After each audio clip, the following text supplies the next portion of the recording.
Have you ever felt a sudden, sharp chill crawl up your spine, not from the cold, but from a sensation you can't quite name? Imagine the feeling of a tiny hot needle pricking your skin, followed by a strange, electric tingling that hums beneath your surface like a live wire. That prick was a door opening. It was a dog's tooth or a bat's claw, small enough to ignore, yet deep enough to change everything about your future. Why does this tiny, almost invisible mark carry more weight than a gunshot? Why would a person with this mark eventually find the sight of a simple glass of water to be the most terrifying thing in the universe? Is it possible for a disease to not just kill you, but to actually wait for months while you go about your life, just so it can strike at the perfect, most inescapable moment? When we talk about the most terrifying diseases in history, we usually think of the heavy hitters. We think of the Black Death, which turned skin black and claimed a third of Europe in a few short years. We think of smallpox, which scarred millions and was only defeated by a global effort of science. But if you measure terror not by the number of bodies, but by the sheer, cold-blooded efficiency of the kill, one name stands alone: rabies.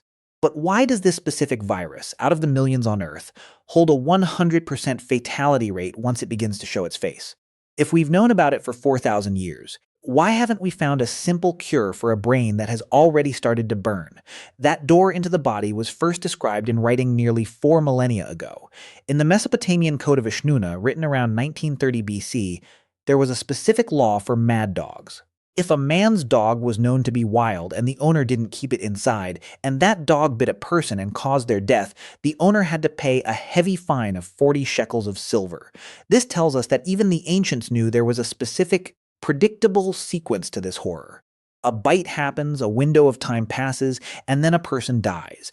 But if they knew the bite was the cause, why did they spend the next 3,000 years believing it was a spiritual curse rather than a biological invader? And why did they think that burning the wound with a red-hot iron was the only way to slam that door shut?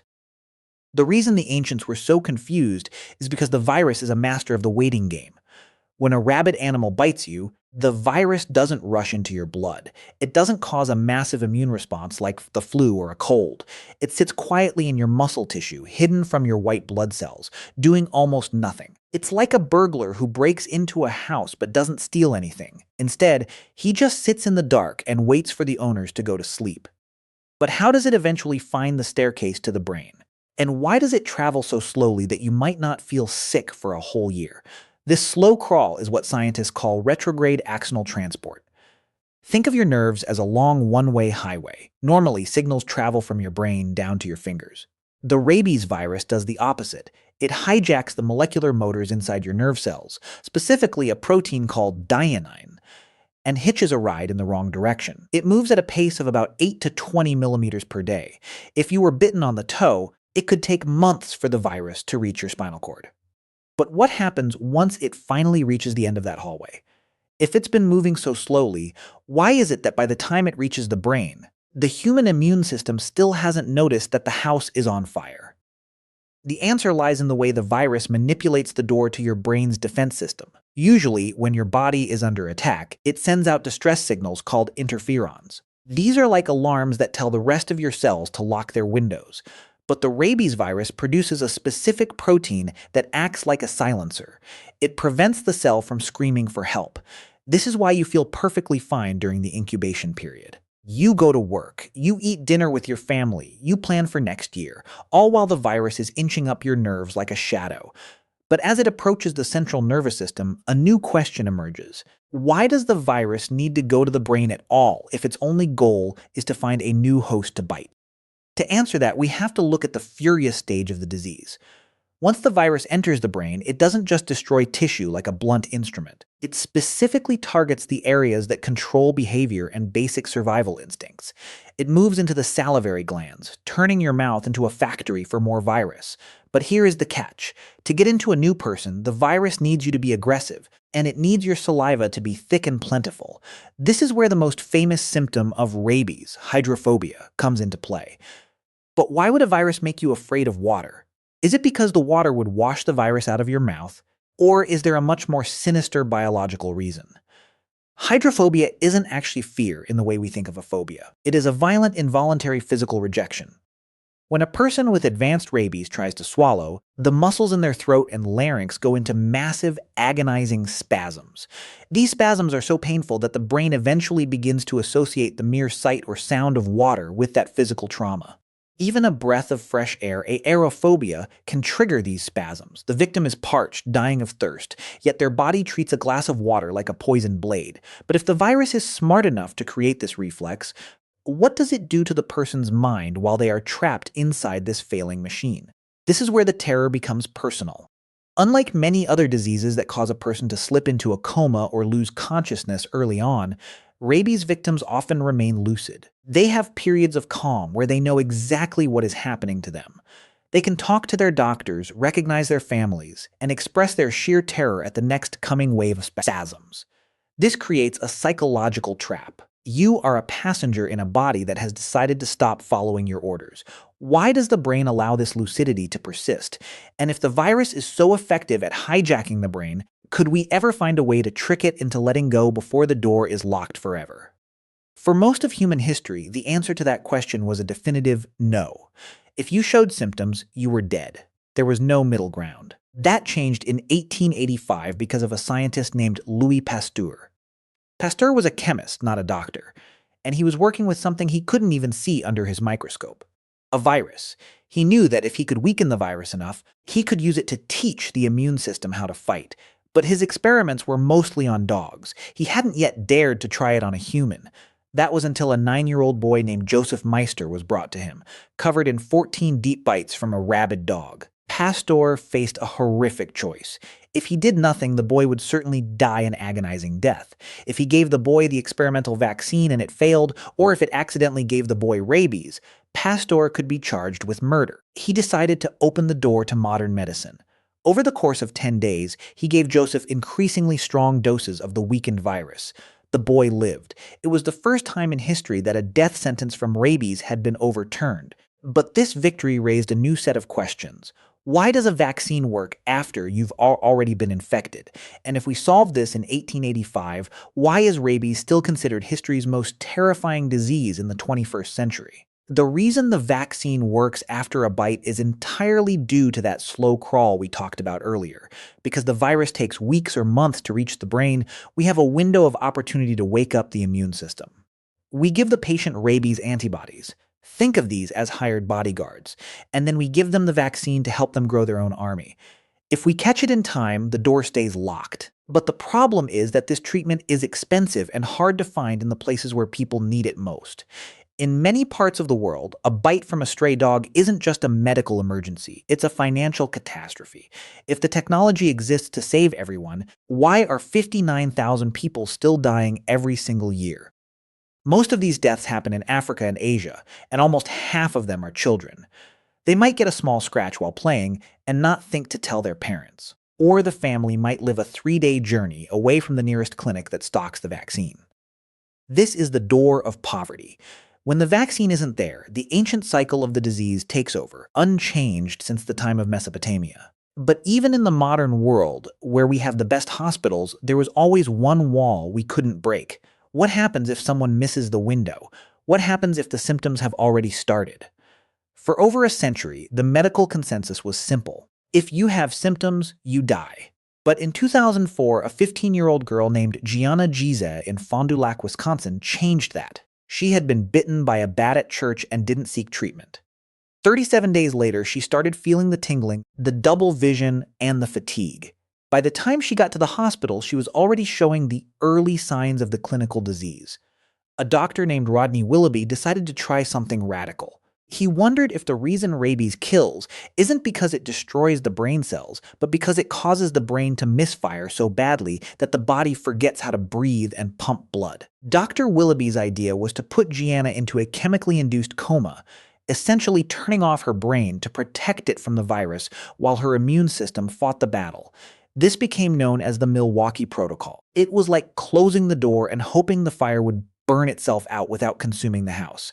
Gianna Gize became the first person in history to survive rabies without having received the vaccine before the symptoms began. It was hailed as a miracle. But if we finally found a way to save people even after they get sick, Why has the Milwaukee Protocol failed in almost every other case it's been tried on since then? This is the mystery that currently haunts virologists. Since Gianna, there have been hundreds of attempts to use the Milwaukee Protocol, but very few have been successful. Some researchers think Gianna survived because she was bitten by a particularly weak strain of the virus, or because her own immune system was naturally superior. We still don't fully understand if the brain is actually being destroyed, or if it's just being temporarily hijacked. This leads to a deeper question. What is the virus actually doing in those final hours? Is it possible that the virus isn't just trying to spread, but is actually a relic of a different kind of evolution, one that we haven't yet learned how to speak to? When we look at the biology of the virus, we see something strange. Rabies belongs to the Lyssavirus genus, named after Lyssa, the Greek goddess of mad rage and frenzy. It's a simple, bullet-shaped virus with only 5 genes. Compare that to the thousands of genes in a human cell. Yet, with just 5 tools, it can take down the most complex organ in the known universe. It does this by being a perfect parasite. It doesn't want to kill you too quickly, or it won't be able to spread. It doesn't want to kill you too slowly, or your immune system might figure out the game.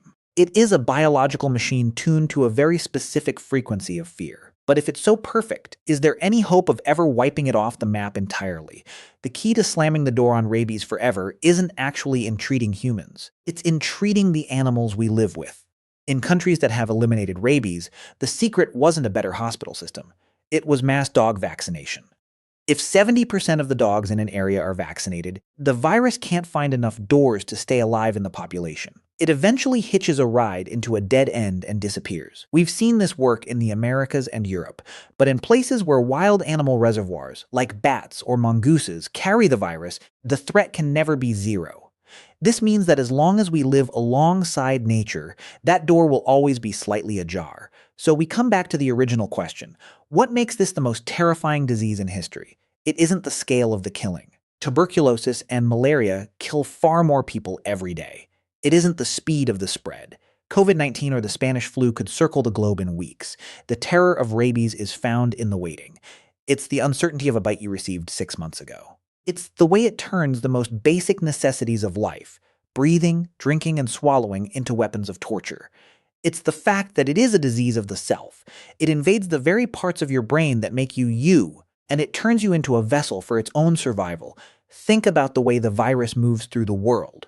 It's not an airborne cloud or a contaminated well. It is an intimate disease. It requires a physical connection, a moment of violence, or a stroke of bad luck from an animal you might otherwise trust. It turns our best friends into our greatest threats. And once it begins, it is the only disease that essentially offers no second chances. It is a one-way street with a cliff at the end. Why does it feel like the virus is watching us, even when we are safe in our homes?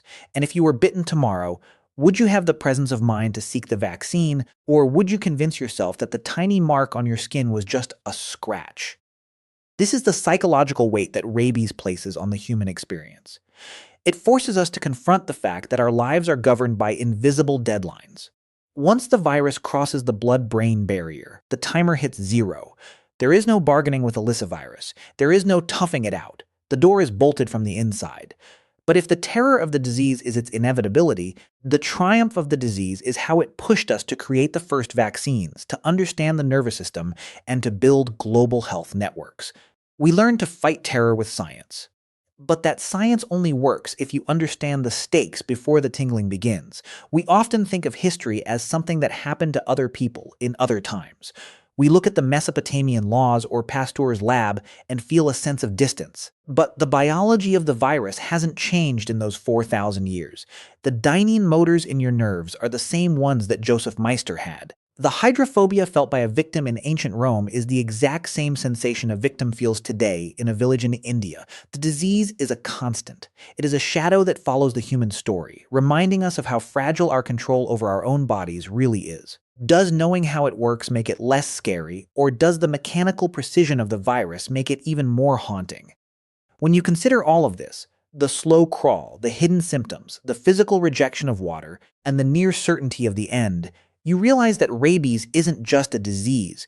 It's a masterclass in biological horror. It's the reason we have myths about vampires and of werewolves. It's the real-life inspiration for every zombie story ever told. But unlike the movies, you can't run away from a virus that is already inside your nerves. You can only prevent it.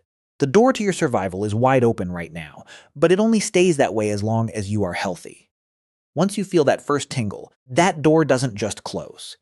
It vanishes. How does it feel to know that the most lethal thing on the planet might be hiding in the mouth of a stray dog on your street, or a bat in your attic, just waiting for a single second of contact to start a clock you can't see?